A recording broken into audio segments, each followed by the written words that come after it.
Olá a todos, tudo bem? No vídeo de hoje eu quero tratar sobre o tema santificação. Deixa eu começar fazendo-lhe uma pergunta. Santificação, meus amados, é um tema que tem tomado conta de seu ser nos últimos tempos? Tem tomado seus pensamentos, a sua mente? Tem sido profundamente os seus desejos? Se não, fica comigo neste vídeo e eu quero, meus amados, aqui a gente conversar um pouquinho sobre esse tema de extrema importância para esses momentos que são os últimos da história deste mundo a qual estamos vivendo.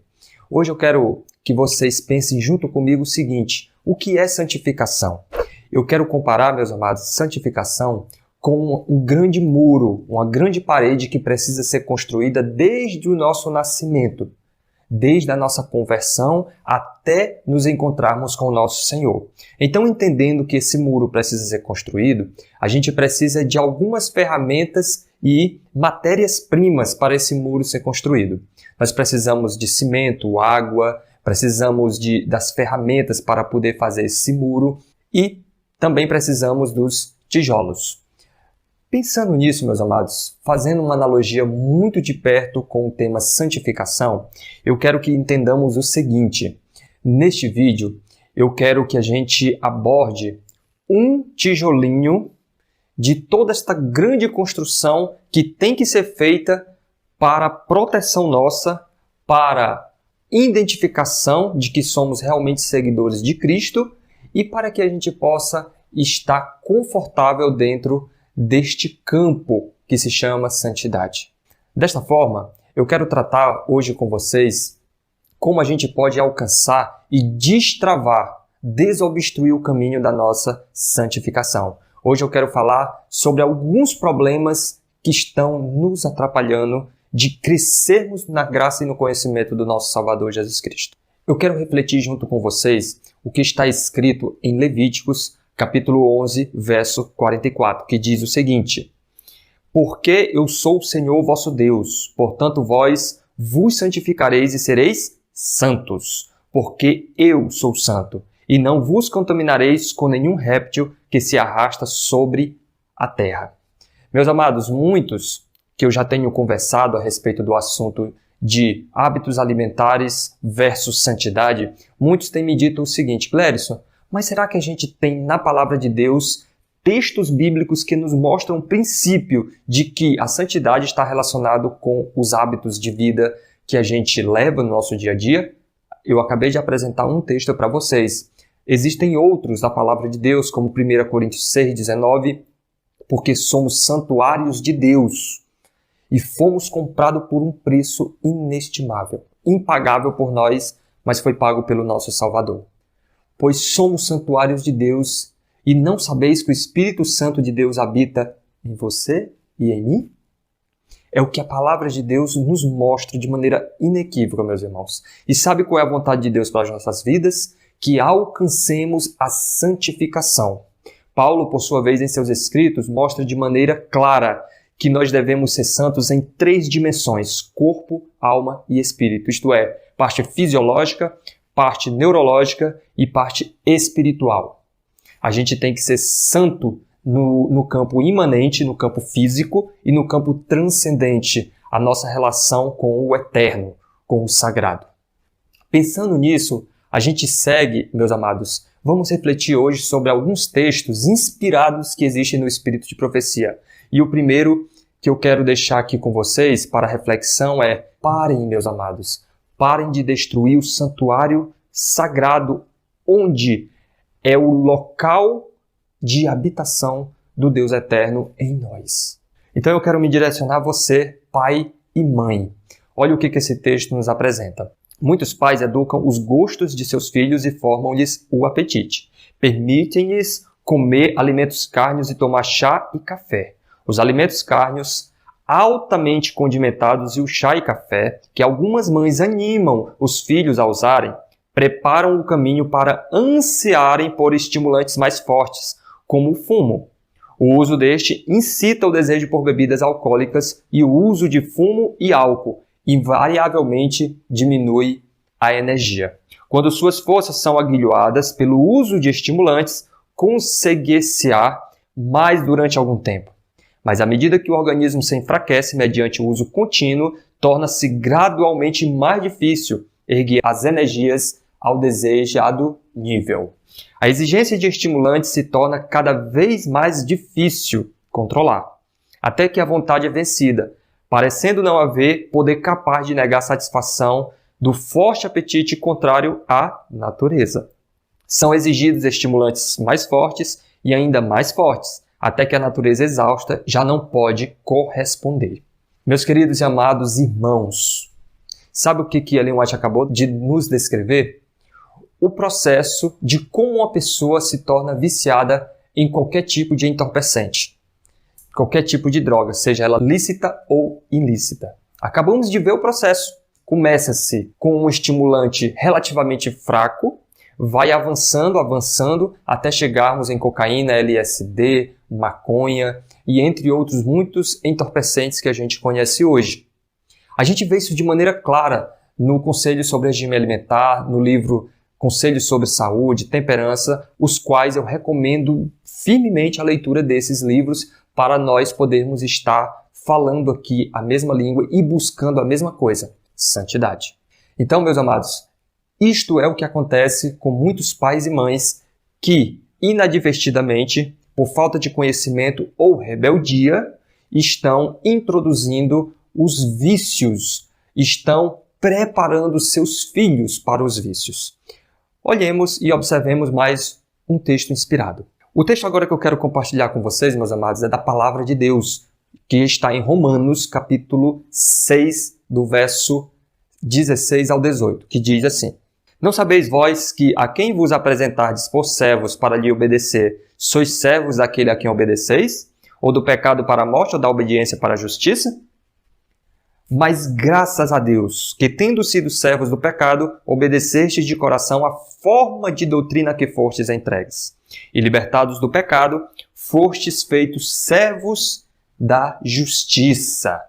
Meus queridos irmãos e amados, cada um de nós saímos de um mundo escuro, de um mundo mau, e fomos introduzidos, após nossa conversão, em um reino de justiça, de paz e de santidade. Esse texto de Romanos, o capítulo inteiro 6, a qual eu recomendo você ler com muita oração, fala sobre a santidade, meus amados irmãos. Nesse texto de Romanos 6, a gente tem ali um pensamento paulino entremeado e profundamente alicerçado nos princípios do Antigo Testamento. E a gente viu em Levíticos o princípio baseado no assim diz o Senhor, do quanto a gente tem que se afastar de hábitos alimentares nocivos. E a gente já pôde perceber no primeiro texto, irmãos, alguns desses alimentos a qual a Bíblia e o Espírito de profecia aponta. Na Bíblia, por sua vez, temos a diferença entre animais limpos e imundos, e no Espírito de profecia nós temos apontados alguns tipos de alimentos estimulantes que enfraquecem o nosso corpo, que por sua vez vai enfraquecer a mente e, como resultado, vai enfraquecer a sua comunicação com o céu e o seu avanço na senda da santidade. Entendeu, irmãos, como isso é de extrema importância e é por isso que eu estou aqui a falar e conversar um pouquinho com vocês por meio deste vídeo? Meus amados, nós temos diversas orientações e eu quero refletir aqui num ponto com vocês. Não seria imprudente da nossa parte, meus amados, nós fecharmos os nossos olhos para o que o Espírito de profecia tinha a dizer sobre carnes, sobre bebidas estimulantes, sobre sobremesas, sobre vários outros tipos de alimentos nocivos que impedem de eu e você crescermos na santidade com o nosso Salvador? Foram muitas e muitas noites escrevendo, meus amados. Foram muitas e muitos dias gastos, muito tempo gasto para escrever conselhos, para escrever normas e regras que regessem a nossa vida e a gente pudesse atingir a nossa santidade. Foi a nossa serva e irmã Ellen White que foi chamada para nos deixar esse legado, meus amados, que possamos dar valor. Eu quero compartilhar mais um texto do Espírito de Profecia com vocês, meus irmãos, que diz: O chá atua como estimulante e, até certo grau, produz intoxicação. Guarda essa palavra, intoxicação. A ação do café e de muitas outras bebidas populares é idêntica. O primeiro efeito é estimulante. São agitados nervos do estômago que comunicam irritação ao cérebro, o qual, por sua vez, desperta para transmitir aumento de atividade ao coração e uma fugaz energia a todo o organismo. Esquece-se a fadiga, parece aumentar a força. Estimula o intelecto, torna-se mais viva a imaginação. Meus amados, a gente acabou de ver praticamente um tratado fisiológico do que as bebidas e comidas estimulantes fazem e reagem com o nosso corpo. O primeiro efeito é o quê? Intoxicante. Ele polui, ele macula, ele intoxica o nosso corpo. Depois, ele é estimulante. Ele nos passa uma falsa impressão de que estamos com mais energia. Por quê? É uma questão fisiológica muito simples de entender, meus amados. Todos os dias, os nossos rins, com as glândulas suprarrenais, vão produzir para o nosso corpo, juntamente com o cérebro, é claro, vão produzir para o nosso corpo uma coisa chamada energia vital. Energia vital. Uma vez produzida essa energia vital, ela vai fazer parte, meus amados, de todas as funções celulares, intra e extracelulares, para a produção de energia para a manutenção da vida. Certo? Para a manutenção da vida. Então, o que o café faz? Ele é um ladrão. Ele é um roubador de energia vital.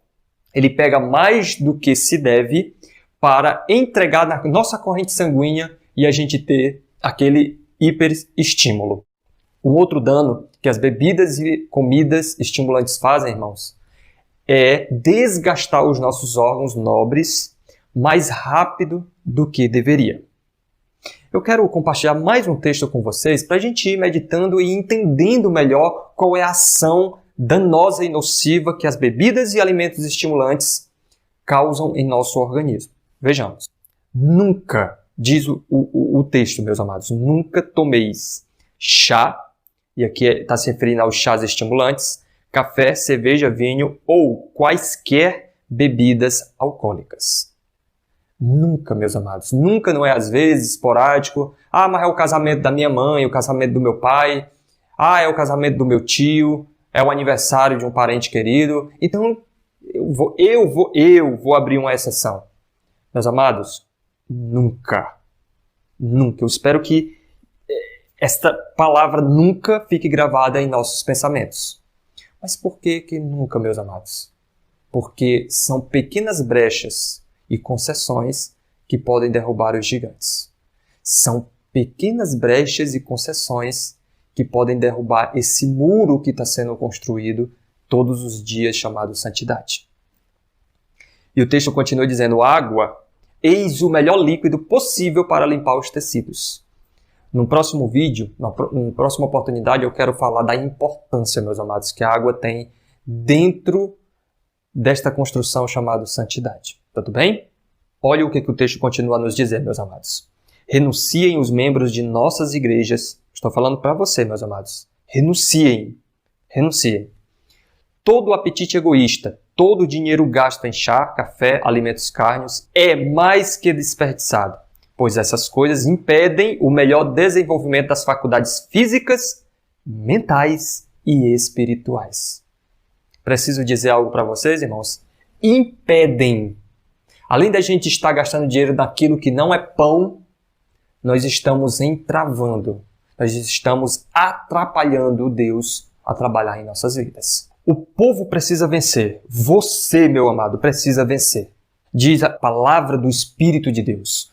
Os que têm recebido instruções acerca dos males do uso dos alimentos cárneos, chá e café, e preparos suculentos e indigestos de alimentos, e estão determinados a fazer um concerto com Deus mediante sacrifício, não continuarão a condescender com seu apetite em relação ao alimento que sabem ser prejudicial à saúde. Meus queridos, sabe qual é uma das piores mazelas, uma das piores degenerescências que pode haver para uma vida espiritual?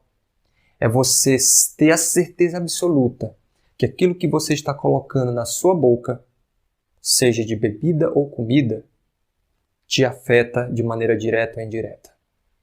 Esta é a pior tragédia, meus amados. Esta é a pior tragédia. Paremos com esses hábitos nocivos, meus irmãos. Eu faço um apelo para você. E para mim também. Eu estou tentando crescer neste campo. Já venci muitas coisas e ainda preciso vencer mais. Eu tenho certeza que você também.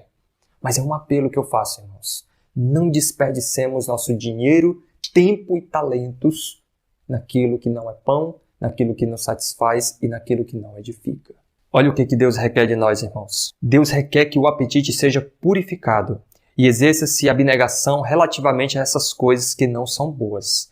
Esta é uma obra que necessita ser feita antes de o povo comparecer perante ele como um povo perfeito. Como um povo perfeito. Eu acho que deve ter ficado bem claro até aqui, meus amados. Eu quero ir já para a parte final deste vídeo dizendo para vocês o seguinte. Muitos estão a condescender e a conceder em suas vidas, meus amados, ainda hábitos nocivos, como o uso de carnes, bebidas estimulantes, sobremesas, pães, massas refinadas, panificações aí refinadas, preparos gastronômicos muito requintados e que estão trazendo muito prejuízo para a minha e para a sua alma, meus amados. Meus queridos, sabe o que Satanás tem como objetivo em trazer esse tipo de alimentação para as nossas vidas? Olha o que o texto diz. Alguns têm voltado atrás e condescendido com chá e café. Os que violam as leis de saúde ficarão mentalmente o que, irmãos? Cegos e transgredirão a lei de Deus. Muito, muito incisivo, meus amados, esse texto. Muito incisivo. Meus queridos, além da carne que a gente já bateu muito nesse assunto, e você já deve ter ouvido bastante, nós temos aí algumas outras raposinhas que estão destruindo a nossa vinha, destruindo esse muro chamado santidade ou santificação. E eu quero aqui compartilhar com vocês que não é só o café, meus amados, que é o vilão da história. Qualquer tipo de bebida e comida que a gente comer sem temperança e sem a autorização do céu vai estar atrapalhando a minha e a sua santidade. Certeza absoluta, meus amados. E eu quero aqui compartilhar com vocês, vai estar aparecendo aí para vocês alguns produtos, certo? Que são completamente proibidos por Deus e que muitos, por falta ou não de conhecimento, estão ainda a consumir. Nós temos aí uma grande lista, irmãos. Nós temos o café, achocolatados, o próprio chocolate, energéticos, drogas, principalmente analgésicos, e muitos outros alimentos que trazem mal, desgastam o nosso organismo e faz com que a gente tenha pobre qualidade de pensamentos e raciocínios, tenhamos um corpo completamente afetado por esta droga. E eu quero aqui terminar, meus amados, explicando mais um detalhe do porquê que muitas das pessoas, elas tomam café, comem carnes extremamente temperadas e bebem outros tipos de bebida e ficam mais ativas, parece que o pensamento flui mais. Meus amados, todos os dias quando nós comemos, nós precisamos também nos desintoxicar daquilo que comemos. Porque mesmo o alimento sendo o mais natural possível, vai exigir, em contrapartida, uma desintoxicação dos metabólitos, isto é, dos restantes residuais do alimento que não foi assimilado pelo nosso corpo e precisa ser excretado.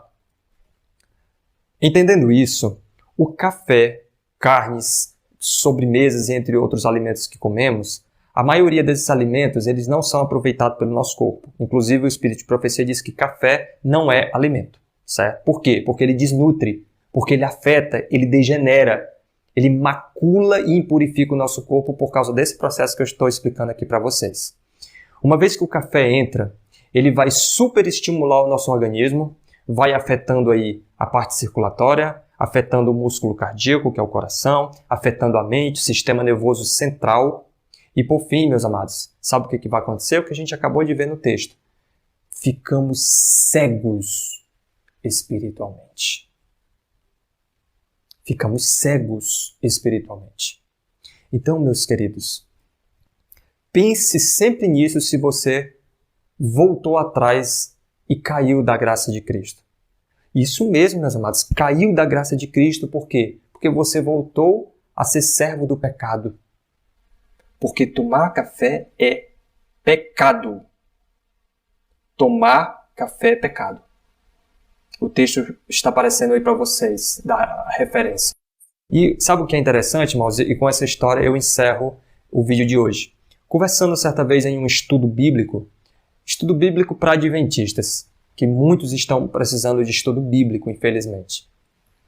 Conversando com um rapaz, ele já tinha em torno de 6 anos de igreja, irmão nosso, e ao conversa vai, conversa vem, eu toquei no ponto de que tomar café é pecado e estava escrito. Ele disse, não, isso não está escrito, Gladys. Eu disse, está. Peguei a referência, mostrei para ele e ele ficou, nossa, eu achei que era só o pessoal pregando no púlpito, isso o pessoal tirava de sua cabeça. Eu disse, não, irmão, está escrito. Está escrito, tomar café é um hábito prejudicial. Prejudicial, é pecado. É pecado.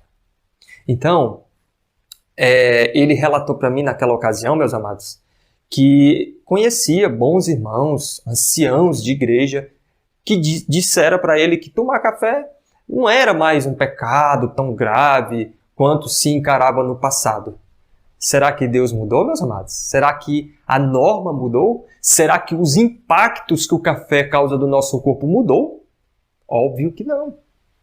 Óbvio que não. A partir daquele dia, aquele irmão disse que ia vencer, iria lutar para tirar o hábito do café da vida dele. E eu espero que você que caiu nesse pecado, caiu neste ponto e atrapalhou e estacionou, retrocedeu no seu crescimento cristão, na sua santidade, que hoje mesmo, meus amados, você ore e jejue e peça ajuda. Deixa aqui nos comentários. Peça ajuda que a gente ora por você.